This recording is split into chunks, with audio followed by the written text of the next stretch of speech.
दोस्तों, जो लोग लॉकडाउन से पहले भारत फाइनेंस से लोन उठाए थे, वो लोग आज बुरे तरीके से फंस चुके हैं। अगर आप भी लोन उठाए होंगे तो आप लोग ये जानते हैं कि कितनी समस्याओं के साथ लड़ना पड़ा होगा अगर भारत फाइनेंस से लोन उठाए होंगे तो। कितने लोगों के साथ फ्रॉड हुआ है, क्या क्या उसमें गलती हुई है, कितना पैसा का चूना लगाया गया है आपको, ये आपको नहीं मालूम है।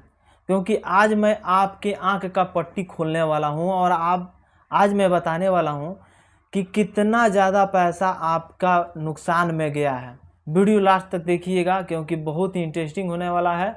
और आज माइक्रो फाइनेंस में खास करके भारत फाइनेंस के बारे में बहुत ही डिटेल्स के साथ इसका चर्चा करने वाले हैं। और इसमें फील्ड ऑफिसर से लेकर के ब्रांच मैनेजर किस प्रकार से इनका खेला होता है, सभी के बारे में आज पर्दाफाश करने वाले हैं।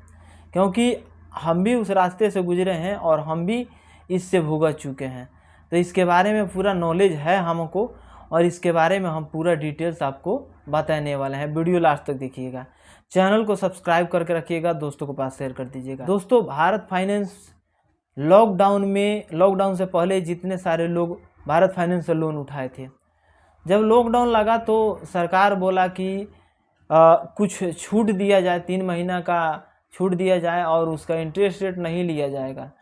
एनपीए राइट ऑफ एनपीए में नहीं किया जाएगा, 90 दिन के छूट दे दिया जाएगा। खुद आरबीआई ने कहा। ये तो हो गया, लेकिन माइक्रो फाइनेंस का कमाने का जरिया इसी में लग गया। माइक्रो फाइनेंस खास करके भारत फाइनेंस ने क्या किया, बहुत सारी कंपनी की जो है जैसे चल रहा था वैसे कर दिया। किसी का रीस्ट्रक्चर कर दिया, किसी का कुछ कर दिया, किसी का कुछ कर दिया, अलग अलग कंपनी। लेकिन जो भारत फाइनेंस है, भारत फाइनेंस ने क्या किया कि एक सामान्य लोन दिया। अब क्या किया कि पिछला जो लोन था वो क्या किया कि काट लिया और नया लोन देने का प्रयास किया। जो लोन 2 साल का था उसको बढ़ा करके 3 साल, 4 साल, 5 साल का कर दिया। इतना टाइम दे दिया। अब स्वाभाविक है कि अगर हम 10,000 रुपया लेते हैं और 5 साल में जमा करते हैं तो समझ लीजिए कि 30,000 से कम उसका ब्याज नहीं लगेगा माइक्रो फाइनेंस के हिसाब से। तो कितना बड़ा नुकसान, 10,000 के जरिए आपको 30,000 देना पड़ेगा।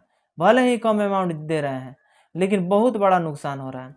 अब देखिए, जैसे कि बिना कुछ पूछे आपको सामान लोन चाहिए ना चाहिए, आपसे कोई राय मसौदा नहीं किया गया, बल्कि सभी का सामान लोन दे दिया गया, सभी का सामान लोन कर दिया गया। उसमें कुछ लोग जमा किए, कुछ लोग नहीं जमा किए, कुछ लोग लॉकडाउन में तोड़ दिए। तो माइक्रो फाइनेंस और स्मॉल फाइनेंस बैंक के जितने सारे फील्ड ऑफिसर होते हैं वो तो ओडी लगा देते हैं। जैसे कि 1 महीना 1.5 महीना आप नहीं जमा करते हैं तो आपका लोन ओडी में चला जाता है। तो वो तो चाहते हैं कि आपका ओडी लगे ताकि आपसे कमाई हो। अब देखिए किस प्रकार से उन लोगों का कमाई होता है। जैसे कि गाली गलौज सुन के, वो 2-4 बात सुन के ब्रांच मैनेजर से, उससे सीनियर जो स्टाफ है उनसे 2-4 बात भले ही सुन लेंगे, आपका ओडी लग गया, आप पैसा नहीं जमा किया, आपको टॉर्चर नहीं किए, आपसे पैसा नहीं लिए। जब आपका ओडी में चला गया तो होता क्या है कि अगर आपका ओडी में चला गया तो कंपनी उतना आप पे ध्यान नहीं देती है। आप कब पैसा दिए, कब नहीं दिए, इस बात पे कोई चर्चा नहीं होता है कंपनी में। अब उसी का फायदा फील्ड ऑफिसर उठा लेते हैं।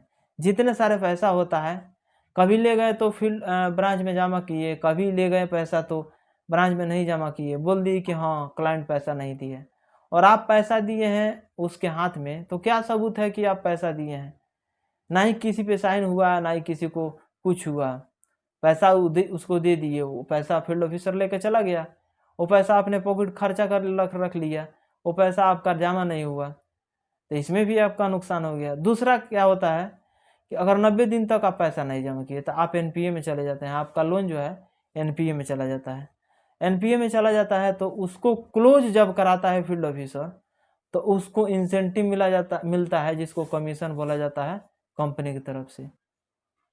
उसके बाद से अगर आपका राइट ऑफ हो जाता है, यानी 1 साल तक पैसा नहीं जमा किए, उसमें अगर फील्ड ऑफिसर उसको क्लोज कराता है, आपसे पैसा लेता है, तो वो आपसे तो नहीं बता रहा है कि इतना का छूट मिल रहा है, उतना का छूट मिल रहा है। अब मान लीजिए कि कंपनी दे रही है 80% का छूट, 70% का छूट।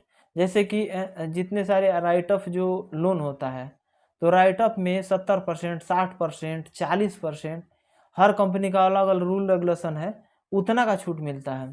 तो मान लीजिए कि अगर कोई राइट ऑफ क्लोज कराया और वो बोल दिया कि आपको 40% का छूट मिल रहा है, और कंपनी कितना का दे रहा है, तो 50% का, तो 10% तो ये कमा लिया उसमें से। अब प्लस में कंपनी क्या कहती है कि 40% पे क्लोज कराओ और 10% हमको तुमको देंगे फील्ड ऑफिसर को, या 8% हम तुमको देंगे, एक राइट ऑफ क्लोज कराओ। तो अब देखिए 8% वो ले गया, 10% बीच में खा गया, यानी 18% तो खुद वो खा गया। आप पैसा कितना जमा किए, तो पूरा का पूरा। आपको कितना का छूट मिला, तो सिर्फ 40%। ये समझने की ज़रूरत है। अगर आपको समझ नहीं है तो कहीं भी माइक्रो फाइनेंशियल लोन मत लीजिए। लोन लीजिए तो कंटिन्यू आप जमा करिए, या आप ऑनलाइन जमा करने की कोशिश करिए। हम यही हमेशा कहते आए हैं। और आप ऑनलाइन नहीं जमा करके फील्ड ऑफिसर से जमा कराइएगा, तो वही हाल होगा एनपीए राइट ऑफ वाला, जो हमें आप लोग को बता रहा हूँ, वही सिचुएशन होगा। उसी प्रकार से दिक्कतें आएंगी आपके सामने।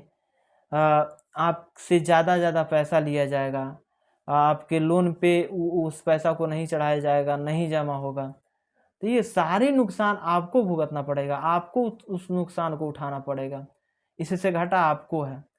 तो भारत फाइनेंस बहुत बड़ी गलती की है ये करके, सामान्य लोन करके, और उसमें सभी लोग का परेशानी हुआ, प्लस में खास करके कंपनी का भी थोड़ा सा नुकसान हुआ। हालांकि किसी भी माइक्रो फाइनेंस का नुकसान नहीं होता है मेरे हिसाब से। हम देखते हैं जितने सारे माइक्रो फाइनेंस होते हैं, लोन डिस्पर्स करके उससे कमा देती है। जितना उसका फील्ड में पैसा फंसा है, उससे ज़्यादा तो लोन डिस्पर्समेंट करके वो पैसा कमा लेता है।